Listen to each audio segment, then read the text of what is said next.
Oh, one more thing. A couple of frozen berries from this year's harvest. Well, cheers. Welcome to Dog on the Plot, the 100th episode. So you'll know if you watched last week's episode that the 100th episode is my very first Q&A. Never done a Q&A before, was a little bit nervous nobody would ask any questions, but not to worry, we've got plenty of questions and I thought we'd answer them as I move around my different growing spaces over this weekend. So we started in the secret garden. And I thought the first question that I might answer is one that came up when I was transforming the secret garden a couple of weeks ago and has come up like numerous times over the years, but I've never been able to answer because I've never done the work to find the answer. And the question is, so the other day I had a little measure and with my, long strides equals a meter measuring system, and converted to feet. And I think what the garden is, well, I think it was 40 strides, so 40 meters, and I think we said it was 6 meters across. In feet, that's 130 by 20 feet, and the equivalent of that is roughly a tennis court. It's a lot longer and thinner than a tennis court, but that's kind of the square footage of the garden. So there you go. I only really started properly gardening in this garden and only like 2 or 3 years ago. So it was May 2021, I think, where at the back of the garden, in the secret garden, the pond started leaking. And so I dug it out and then filled it with soil. And I first planted the rhubarb and the gooseberries and some berry bushes in there. In that same year, I did plant up this bed, which is now the dahlia and herb bed. And I think I had sunflowers in it, and I had courgettes and some tomatoes. And I was doing a few tomatoes in the greenhouse as well. So that was my first sort of trial and error growing year.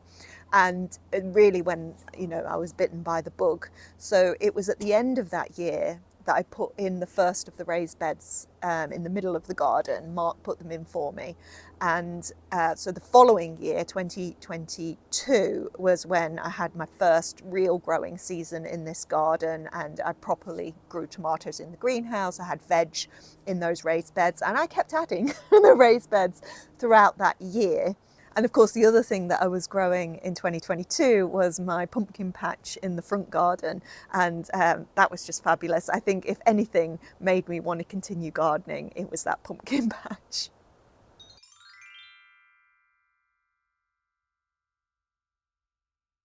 So the pumpkin patch that I had in the front garden was a huge success and very popular with the neighbours. And one of my neighbours came by and said that they had an allotment plot, and wouldn't I like an allotment plot? And I was like, yes, I would like an allotment plot. And he said, well, why don't you just come along on a Sunday morning when the gates are open and speak to the steward? Which is what I did. The next Sunday I was down here, and it was just over there that I was speaking with the plot steward, and he asked where I live and how long I'd been gardening and that sort of thing. And then he said, well, turn around. And I turned around and I saw this plot, and he said, what about that one? And so the guy who had this before me was planning to vacate because he'd moved out of the area. And I absolutely snapped it up right away because, of course, it looked brilliant, full of cosmos and just looked glorious. I had to wait a couple of months for him to vacate. And so I got the plot on the 16th of December.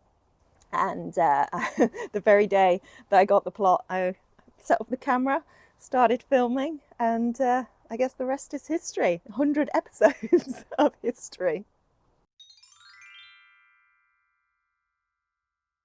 So this one's from Mum, and it's apt because my biggest disappointment this year is probably carrots. I mean, I could have a long list of all sorts of things after this year, but I sowed so many carrots, and every time they got slugged. But I do have one here and a couple over there, and I'm going for dinner at Mum's today. So let's see if I can take any carrots. I did say to her this morning we might get half a carrot each. Oh. Well, there's something there. Oh, to think that that has been growing for, oh my God, months and months and months. Having said that, it may be small, but it is red and is pristine. So yeah, okay, well, let's see what's in the other bed. I put this cage on top because I was trying to keep things off the sunflowers, but now the berries have sort of come through. We've got a nasturtium and the passiflora. That shouldn't be on there. Ouch. How did you get through here? Oh, I'm not sure how I'm meant to do this. I might just have to go for it. Oh no, that's not going to work. Right, be back with you in a sec.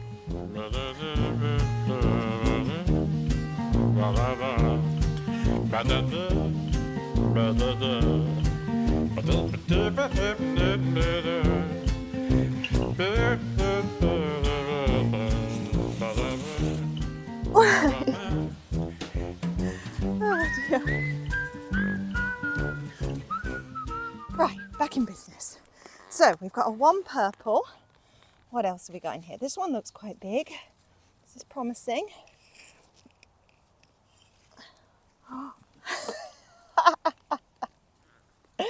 Okay, two. Like this one. Okay, we're getting a little bit bigger. Oh, split one. A tiny one. Oh, not bad, not bad. Any more? Well, there we go. The carrot harvest of 2024. Yeah, not a great year. Try again next year.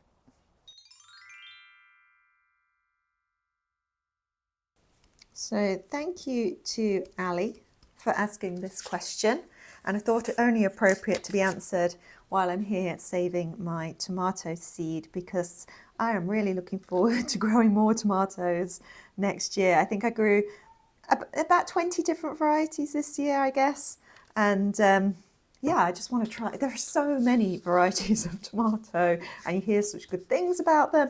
And I don't think it has been the best year for tomatoes flavour wise because we've had no sunshine. So there's lots this year that I will try again, but there's also lots that I want to try for the first time. And Ali, indeed, some of those you have sent me. I think my best plot snack has to be berries, whether it's strawberries early in the season, the joster berries or the saskatoons when they come. But this time of year, it's all about the raspberries.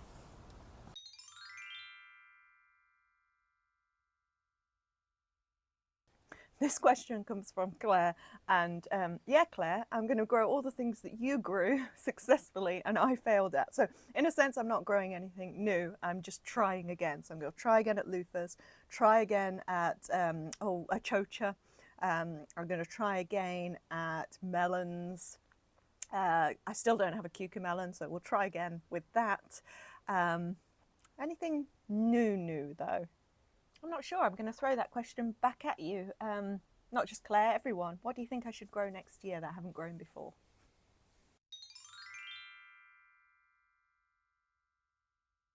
Without doubt, asparagus pea. Disgusting. Absolutely disgusting. Though having said that, the flower is very pretty, so I would potentially grow it again as an ornamental, but not for eating. If you missed my taste testing of an asparagus pea, here you go.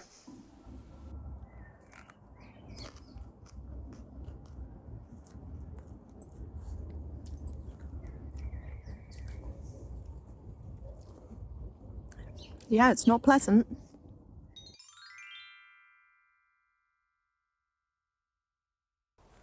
So this question comes from Tony. And in terms of like the knitted jumpers, I think I've got currently 10 or 11. I reckon some more will be doing the round soon. If you don't know, this is a lady who lives locally she knits these jumpers, and every so often you get a big IKEA bag full of jumpers, and some will fit and some won't fit, and some are your style or not your style. And generally there are a few that have some kind of motif on, or a colour or a size that I like, and they get added to the collection. I think my favourite, they don't all have animals on, but I think my favourite are the ones with the little schnauzers on. So I've got this one, and I've got a purple one with a schnauzer on as well. But I also like the light blue one I've got with the little flowers on as well. I always like wearing that for the channel because it's garden-y.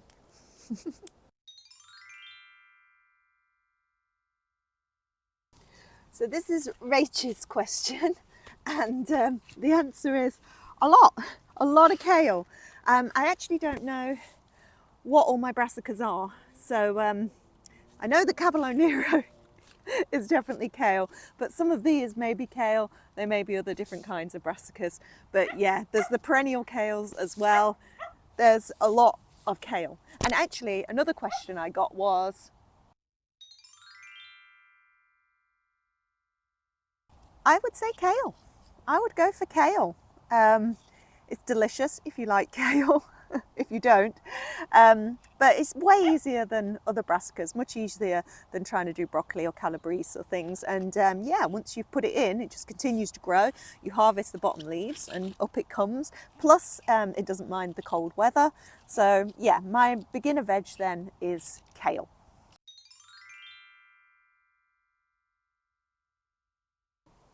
I think my answer to this question has to be in this bed, but I'm not sure what. So I've never been able to grow Cape gooseberries, and I've never been able to grow straw flowers before, and this year I've managed both. So that has made me so pleased, and I've even eaten my first Cape gooseberry now. But I think I might have to say the oca, and not just the general oca, because I've got more in that bed over there and they're all doing fantastic, and I'm really pleased about that. But I'm particularly pleased about these two because they were overwintered. They just popped up in the spring. I haven't had to do anything at all, and look at them, they're amazing. And I did not think you could overwinter oca, but apparently you can.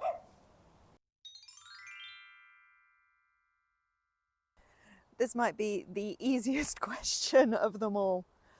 Strimming, hate it, but it makes the biggest difference, and yeah, I do like it when it's done, but I don't like doing it.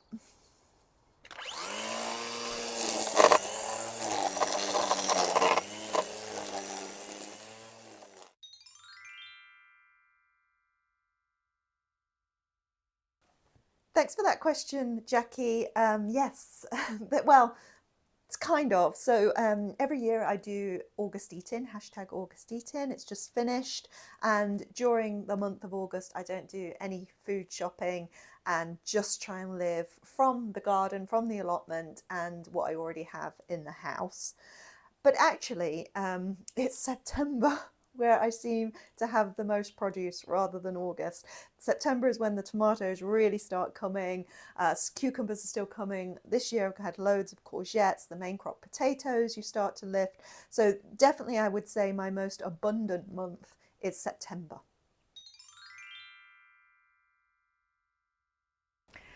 So this question is in relation to YouTube more than the gardening, although I think perhaps we could ask ourselves that question of both things. Yeah, it's hard work. It is hard work, and why do we do anything that's hard work? We do it because the payoff makes it worthwhile, and in terms of both the garden and YouTube, I feel that that is the case, so that's why I do it. I think Sharon was referring in particular to the 12 days of Easter, and yeah, in all fairness, that was mad to do, and it did result in a little bit of burnout, but I didn't know that it was going to do that at the time, and I'd committed to it, and I do feel like if you make a commitment to something, you should see it through. And I do like to challenge myself, so you know, I do the August Eat-In, I do various other things during the year where I'm like, I'm going to do this for a month or challenge myself to achieve this, and those are the sorts of things that sort of keep us going, isn't it, and test our limits. In terms of like ever doing a 12 days of Easter or an equivalent again. No, I wouldn't do it again because I've learnt my lesson from that, and it was too much to do all at once. The reason I did it was because I had these 2 weeks off. I wasn't going away. I was just going to spend the whole 2 weeks gardening, and it seemed appropriate to think I would take you along with me during those 2 weeks. But as with all things like this, there are unforeseen things, such as suddenly having my builders come to do the roof and getting a terrible cold, and not really factoring in the amount of time that it takes to edit even a 10-minute video. I mean, I know it takes ages to edit a 40-minute, and you sort of think, well, to edit a 10-1, it'll only take this long. Apparently not. Yeah, I mean, it was a good thing to sort of test out, but in the end, I feel that I like the format that I've already got, and so yeah, I was back to weekly, longer episodes. I would say the thing that keeps me going, even on a year like this, is there is always something to harvest. There's always something to pick, and it might just be tree spinach or it might just be nasturtium flowers, but in the end, there is always a harvest. And even when you've had a terrible year, things like this happen. I have eventually grown beetroot.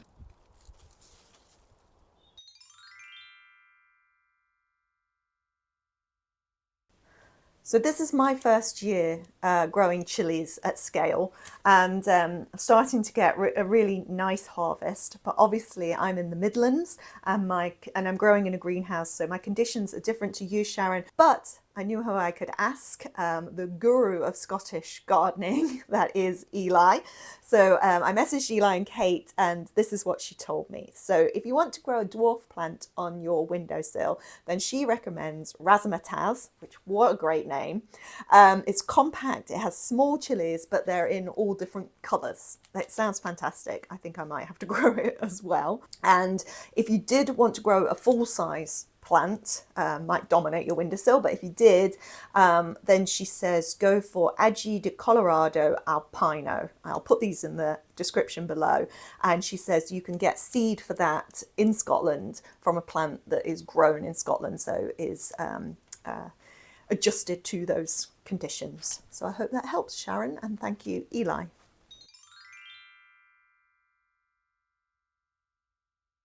So thank you to Eli and Kate for this question, which is, yeah, I guess there's so many things that I do love about doing YouTube. I could talk about the creativity of creating the videos and the community of the people who comment, engage with you with the videos.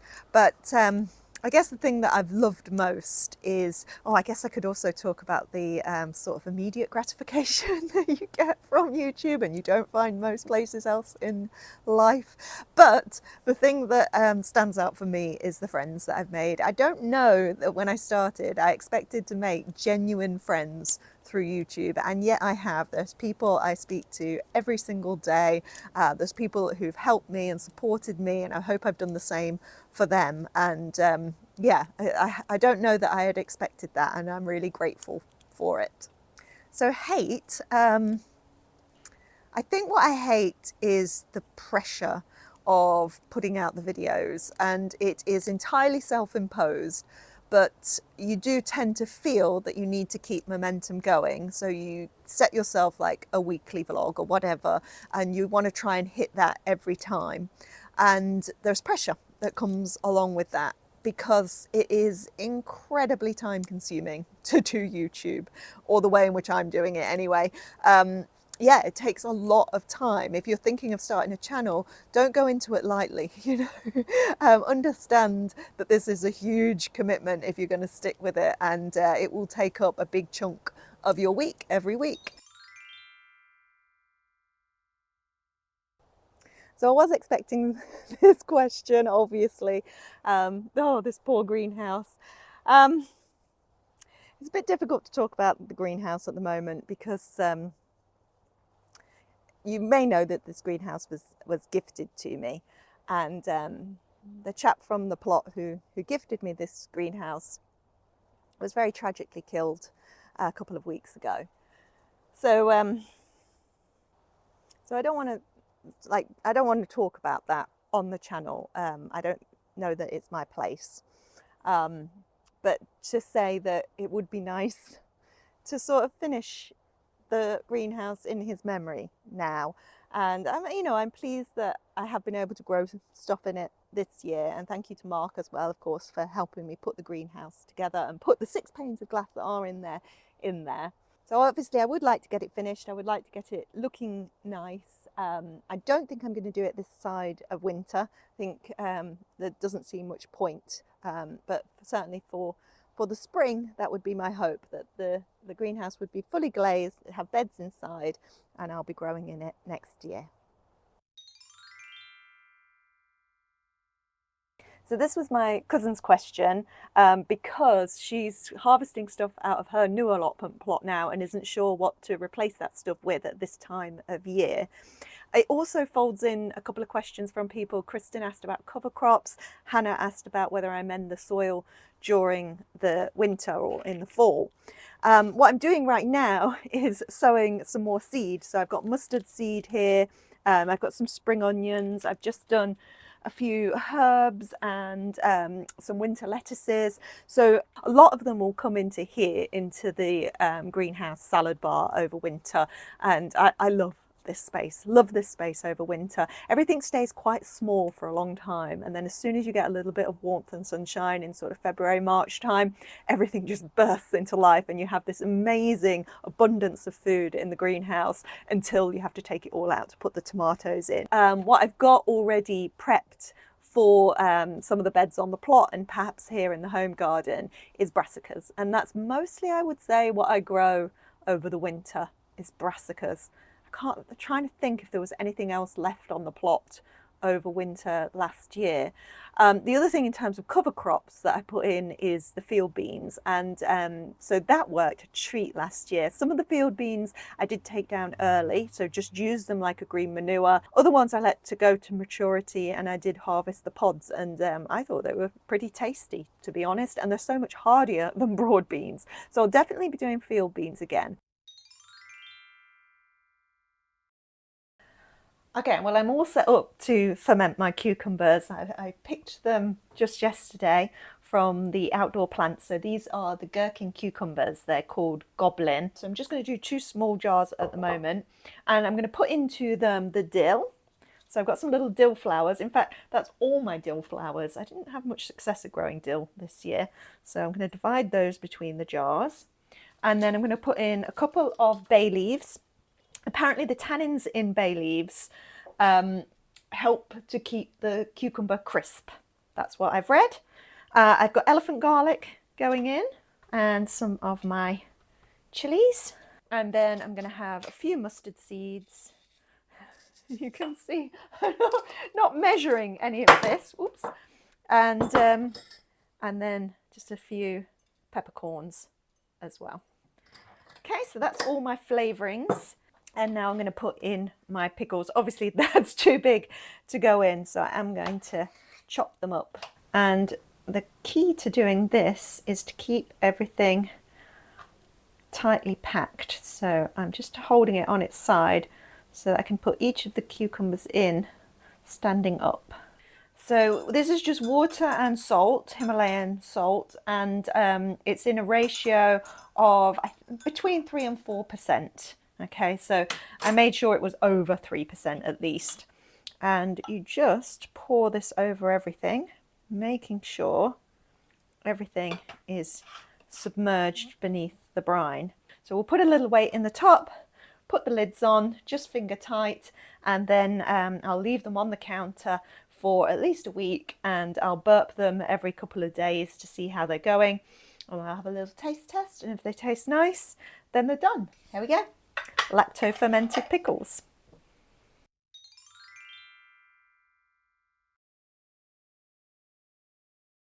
So this is a bit of a spicy question, and yeah, Dorie, why don't you feature more? Is it because you can't sow seeds? Is it because you can't plant things out? Is it because you yap all the time in the back of the video? I mean, undoubtedly, Dorie is obviously the star of the show, steals every scene that she's in. But in all honesty, you know, this is a gardening channel, and it's a gardening channel with the bonus of a dog, as opposed to a dog channel with the bonus of a garden. And so, although I feel that Dorie is sort of the USP of my channel, are you? Yeah, maybe my channel title leads people to expect that there might be a little bit more dog than there actually is.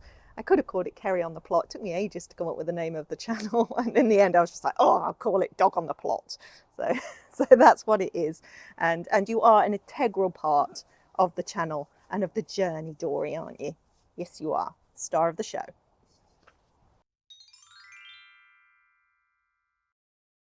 So Dotty and Squeak, yes, I was at Nottingham Green Festival the other week, and you can see some clips from when I was there in last week's episode. But this that's a nice opportunity to say that I'll also be at Malvern in a couple of weeks for the autumn show. I'm going on the Sunday along with a lot of other YouTubers you probably know. And yeah, if you do see me out and about at these events and things, do say hello. It'll probably be awkward and weird, but that's okay. Thank you for this question, Mandy. I am vegan. I am level 5 vegan. Meaning that I'm about as vegan as you can get, and that includes my gardening. So I try to garden as veganically as possible, meaning that I don't use things like manure and chicken pellets and bloodfish and bone, all things like that. I don't use those all on my garden. Veganically includes organically, so obviously I'm not using any pesticides or herbicides either. So yeah, I won't get preachy about it, but at the same time, it's something that means an awful lot to me and is part of the channel, and it's part of how I garden.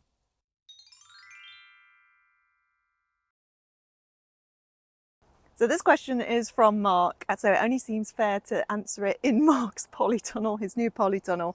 And yeah, I mean, I would love a polytunnel, obviously. To have more indoor growing space or undercover growing space is a complete game changer. You know, a lot of the things that have been difficult this year would not be so difficult had I had more undercover space to be growing in. So yes, it's definitely one of the things that's sort of on the cards, you know, one thing to aspire to. And in terms of what size, well, I've learnt from Claire at the Farmyard Garden and her Polytunnel Regrets video that you go as big as you can go. Whatever the space and your budget will allow, you go big. Go big or go home, Dorie.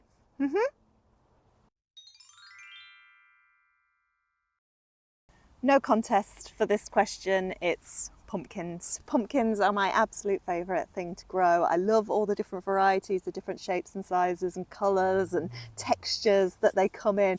I love the fact that you can store them right over winter. I think last year's pumpkins, and last year I had just a bumper pumpkin harvest. I think, was it almost 60 pumpkins I grew on the allotment plot, and I was eating them right up until May. In fact, I've got 2 tromboncinos still in the kitchen now in September.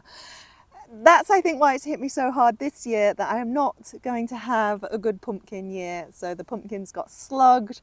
Oh, it was just a disaster with the pumpkins, really. So I'm just thankful for the ones that I've got. And I've got this one over here, not sure of the variety.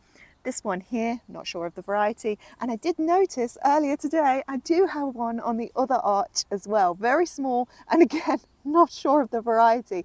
And there's also a very small sugar pie one in the bed, but I'm not sure whether that will get to maturity. Plus, we had our first frost this week, our first frost before even mid-September, which is just madness, isn't it? It was 2.5 in the greenhouse on Friday morning, and I've just come down here today on Saturday, and I'm seeing that the courgette foliage has been touched.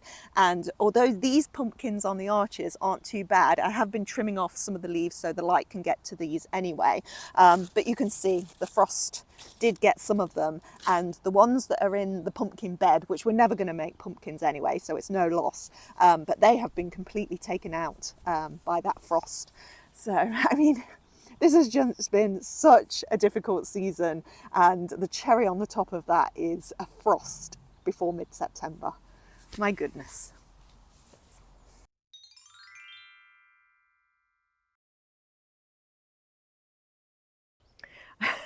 I like this question because I had to think back to last year and I was like, where did I do my planning? And of course I did my planning when I was at the lodge in January. So I guess I like to plan while I'm on holiday. And in fact, that reminds me as well, because I took my King Seed catalogue on holiday with me last year as well. But planning is minimal. I mean, the extent of my planning when I was at the lodge was I drew a picture of the plot and tried to put some pictures of vegetables in, and and never looked at it again. I am very much sort of I mean, you saw when I was making the beds on the plot, it was sort of like, I've got these pieces of woods and these pallets, let's put them in an arrangement and see if it works. And if it did, you want to come up here? Oh my goodness. And if it did, I went with it. And the same goes with planting out, really. It's like, oh, I've got this crop that needs to go out. Where's there a space? And I sort of stick it in. So, yeah, the actual answer to that question is probably I don't do much planning, and I should probably do a little bit more. Hey, Dorie.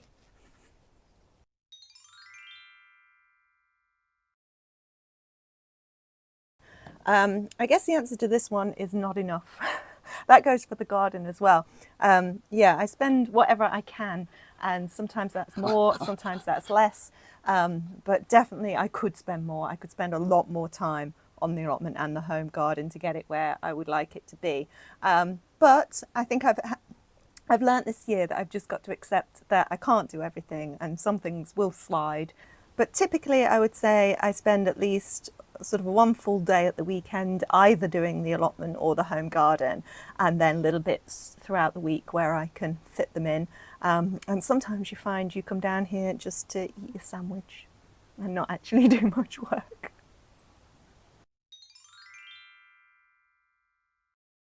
So this question is from Trude, and Dorie's here to help answer. I haven't always had dogs. We didn't have dogs when I was a child. We got our first dog when I was a teenager. And then, of course, I was just waiting to get my own house to be able to get my own dog. And it took a while. I was in rented accommodation for a while. So I had a budgie called Lady Mary. And actually, you overlapped with Lady Mary, didn't you? But didn't get on particularly. And Lady Mary had to go live with Mum. But when I moved into this house, almost immediately, I got Dorie. And I've had Dorie since she was a pup. And next year, Dorie, you'll be 10 years old. 10 years old, can you believe it? I can believe it, because you're becoming a right cranky old lady in your old age, aren't you? Yeah.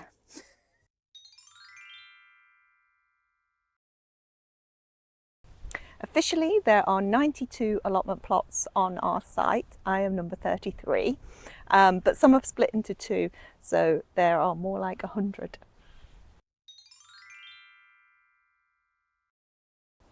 So this question is from Jane, but also I think incorporates Jenny's from Jenny's Wren's life, about whether I would like a small holding eventually. And I mean, there is a dream.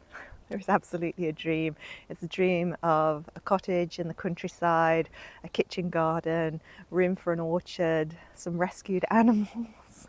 I think it's Nick from that British Homestead who said, make your waiting room a learning room or classroom. That makes more sense. Make your waiting room a classroom. And so, you know, just because that feels like something that is unattainable, doesn't mean that I can't be emulating it in some way in my garden right now and preparing for the possibility of it.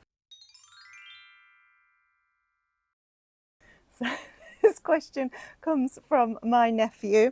Dorie, are you under me right now? Have you ever laid in rabbit poop? No? You think no?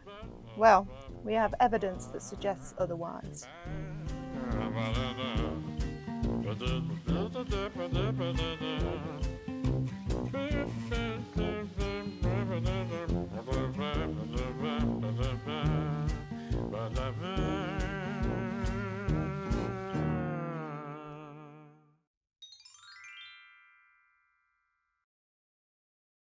There's lots of words that I could use: permaculture, polyculture, no dig, veganic, organic. But in fairness, probably the style that I'm achieving, I don't know if it's what I'm aiming for, is chaotic. It is chaotic. So when I had the open gardens last summer, a chap came and had a look around, and he said afterwards, I love how random everything is. And yeah, I guess that kind of sums it up. I'm very ad hoc. Yeah, I use what I've got. I mean, that's another thing. So, you know, I'm trying not to buy in huge amounts of things and make do. So that's part of it. And I think that's part of allotmenting anyway.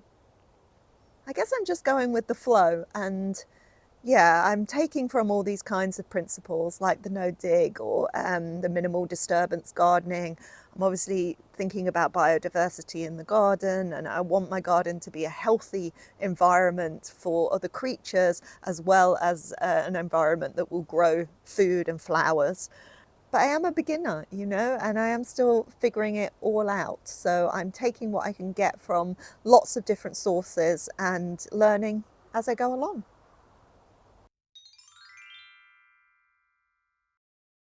So this is a question that I'm quite happy to answer, because I often wonder this about YouTubers that I watch. And so I'll let you have your guess, and then I'll tell you it's actually my birthday very soon, and I will be 43.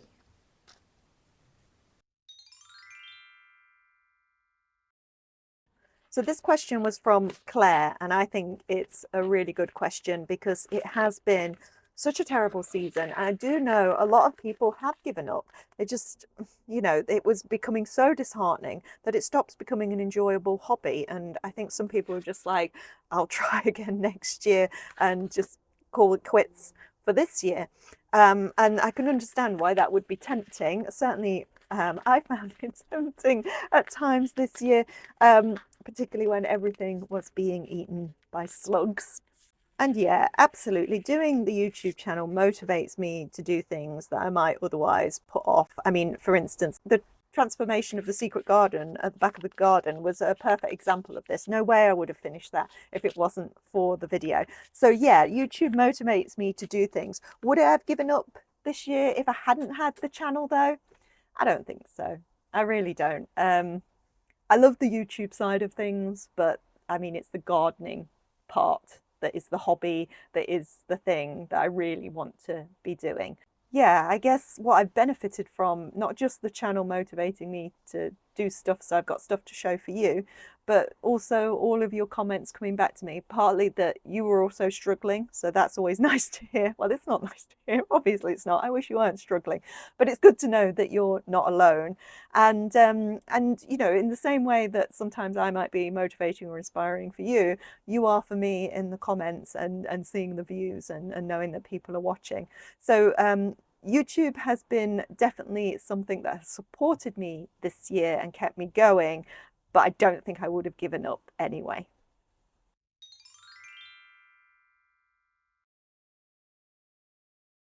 So my veganiversary is in November, and I will be 6 years vegan, and I've been vegetarian since I was a kid. In terms of like its impact on why I started growing, I've been thinking about this a lot and sort of the journey that I went on. And it's going to sound weird, but it started with quitting sugar. I think I was eating too much chocolate and stuff at the time, and I thought it would be a good thing to quit sugar. And I got the book by Sarah, what's her name, and the book was as much about living more sustainably and fermenting your foods and eating real foods rather than processed foods. It was more about that really than quitting sugar, and I was really inspired by that. So although sugar crept its way back into my life, I really went forward with the zero waste sort of side of things, and I was quite rigidly zero waste for a good year.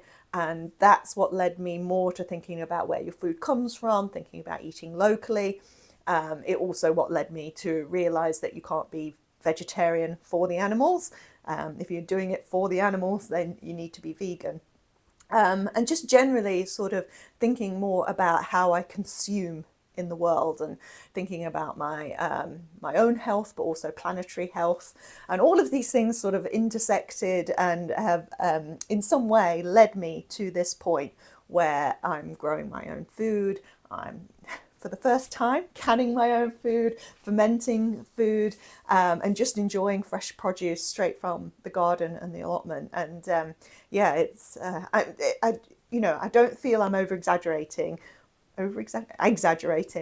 Don't need the over to say that this has changed my life.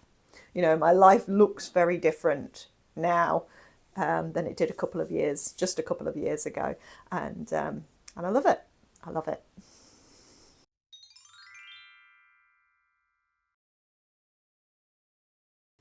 Now, this is a question from Mark, and when we're sitting here together, having our cup of tea or whatever, having a little rest, this is always a question that he's asking me. Not just if you had, I don't know why it's always 5K.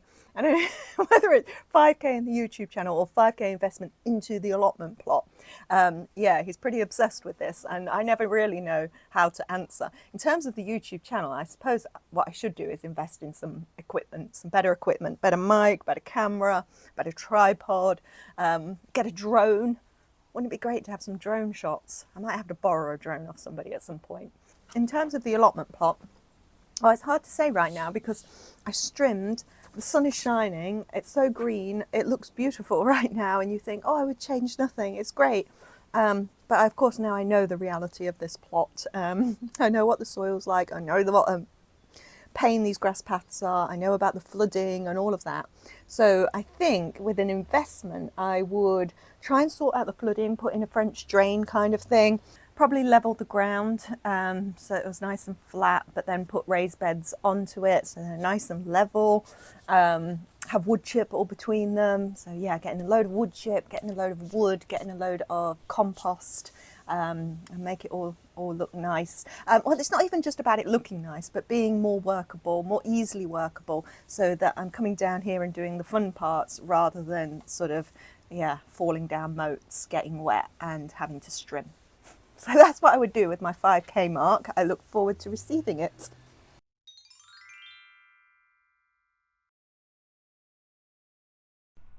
Apologies, this filmed with mic issues, so I'm going to do a little voiceover.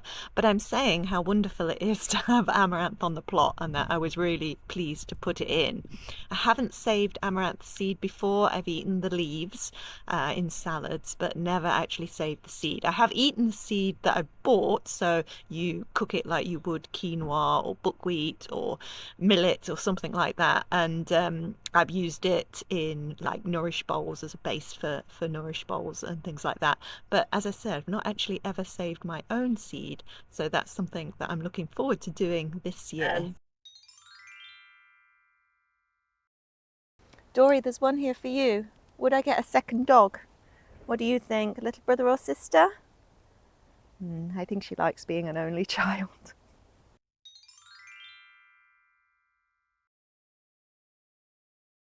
So I do a two-base system in the garden. This is the current one that I'm adding to. This is the one that is sort of finished. To be honest, I never really get my compost to a really fine, lovely compost. It's always a little bit lumpy. But because I do the no dig and I'm just placing the compost on top rather than digging it in, it seems to work fine. I add all my kitchen waste, the green waste from the garden, grass clippings, and then leaves, the rabbit bedding from my colleague. What else goes in there? Cardboard and paper. And yeah, I'm not really fussy. Pretty much if it will eventually break down, it goes in. And sometimes things that haven't fully broken down in this pile will go back into this pile to continue. But I'm quite happy with the system that I've got going here. It tends to work. The plot, I have a 3-bay system, again made out of pallets, but haven't really got my head around that one. And actually it's been falling apart a bit. This is lovely because it's all contained. They've got the shed on this side and the fence on this side, and the 2 pallets fit perfectly across the back, so it's all kind of a nice neat little area. But on the plot the ground is uneven. I tried to strap the pallets together, but I think the stuff I used wasn't tough enough anyway, and they're kind of falling apart and it's all a bit higgledy-piggledy, and most of it is full of the compost that I dug out of the old piles that were on the plot, and is full of bindweed and other weeds. So yeah, still getting my head around how to compost at the plot.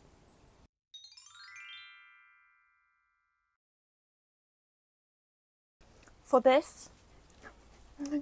This is great, isn't it? I mean, I could do this in the home garden, but it's different coming to the allotment. There's something different about it. I've been thinking about this. I think it's to do that with that idea of the third space. And I think I've talked about this on the channel before, that we have two spaces generally, you know, your home, your domestic space, and your work. And both of those come with pressure and duty and those sorts of things. And to have a third space is somewhere where you can come and feel that same sense of belonging, but without those pressures. But it is that other place, you know? And I think especially when, and I have been working more from home, your world can become very small. And what the allotment offers is not only a place to go, other people might choose that to be the pub or the gym or whatever. I do like historically though that allotments, one of the first sort of stated benefits of allotmenting was that men were going to allotments rather than to pubs, and it was for their moral good. Stop drunken criminal behaviour. This offers you, I think, something different because you're growing with others as well. You're growing as part of a community. So it's somewhere to come, but it's also a social thing. Oh, and the much more straightforward answer to that question was, of course, that I want to grow pumpkins, potatoes and corn. And though my garden is long and a good size, it's not big enough for those. So that in a more practical sense, that's why I wanted an allotment, because I wanted to grow those big crops. In fairness, I think most of my hobbies are kind of related. So I like to go foraging, I like baking and cooking, so they're kind of related to gardening. I also like to ferment. So I think I've shown you before my kombucha. This is water kefir. So they're like little crystals that ferment sugar and water to make a gut-friendly drink. And unlike kombucha that takes a couple of weeks to brew, this only takes a couple of days. So every couple of days I have to remember to decant my water kefir, and obviously you can flavour this and then make a new batch. So I have 3 tablespoons of sugar. There we go. And then you fill it with water.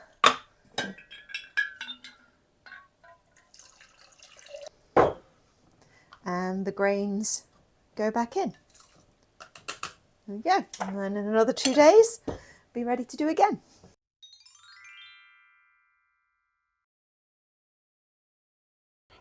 Thank you for this question, Shelby. It's a little bit of a thinker. I mean, in terms of the way I eat, that's the easy part of the question. And yeah, I eat a lot better. I eat a lot more fresh produce. I do love coming out into the garden and just finding something that I'll then put on my sandwich or make dinner with. And the same, like I absolutely love walking back from the allotment with produce, with a basket of food. I don't know what the neighbours think, but other areas of my life, I think, oh, Dorie, come on then.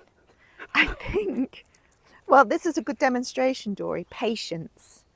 Because gardening teaches us patience, and I'm not a very patient person. It's probably taught me to be a little bit more patient and mindful, and that not everything works. And of course I know there's other areas of the things I do in my life don't work out sometimes, but the garden really teaches you about failure. To be honest, it's given me a lot of purpose the last couple of years. I don't get a lot of satisfaction from my job. My job is fine. Somebody asked what I did for work, and I'm a lecturer in English literature, and it's grand, it's fine, but it's a job, and yeah, I don't get an awful lot out of it that makes me feel fulfilled, I guess. Whereas I do get that from the garden. I do get it from the garden and from doing this and from the YouTube. And so the more I can sort of make that part of my life and steer my life in that direction, the better, really. So yeah, I mean, it's not just a hobby. It's not just a hobby. It, yeah, has a really significant meaning in my life.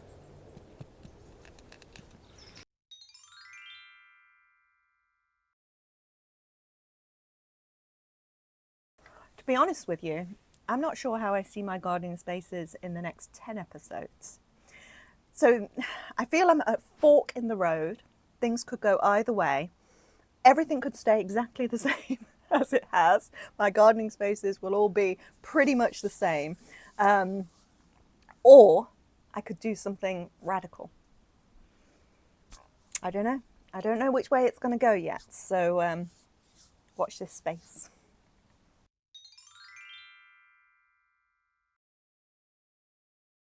I'll take this opportunity to say thank you to everybody who submitted questions, and I hope that I got them all.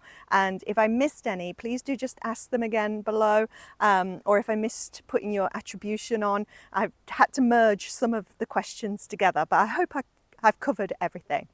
So as for Jim's question, yes, I have overwintered shallots. So I think it was my second episode. So actually it wouldn't have been autumn sown, it would have been January sown shallots.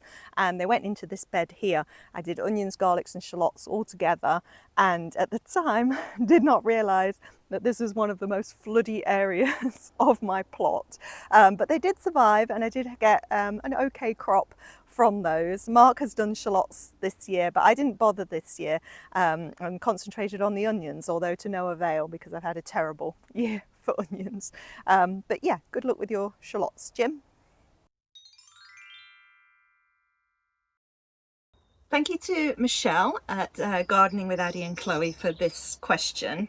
And it's a nice one to kind of end on because, yeah, what is the future of Dog on the Plot? I've alluded to some things during the video and yeah, there is still a kind of question mark hanging over that. I really like, in terms of format, I really like what I've been doing. I like the mix of elements that I have within my videos. I like that they're a little bit longer.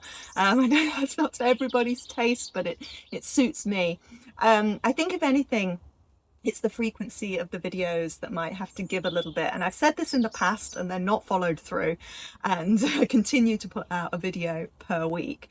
And I probably will do for the immediate future, but it is something that I do have to consider about how sustainable it is putting out this many videos when I work a full-time job and have other responsibilities and things like that. So yeah, I don't know, Michelle, I don't know, but I'm really, really pleased that you're enjoying the channel and that so many others of you have stuck with me all of this time. And I know that there are quite a few of you out there who've been with me either from the very first episode or have gone back and watched my archive, and that blows me away. Honestly, that really does blow me away. It was Deborah this week, Deborah Devine, who said she was going to celebrate my 100th episode by going back to episode 1 and catching up with the ones that she'd missed from when she joined. Yeah, I really appreciate all the support that everybody has lent me for this channel. I've thoroughly enjoyed making these episodes and I do hope to continue to do so. So cheers to the 100th episode, cheers to you, and hope to see you next week.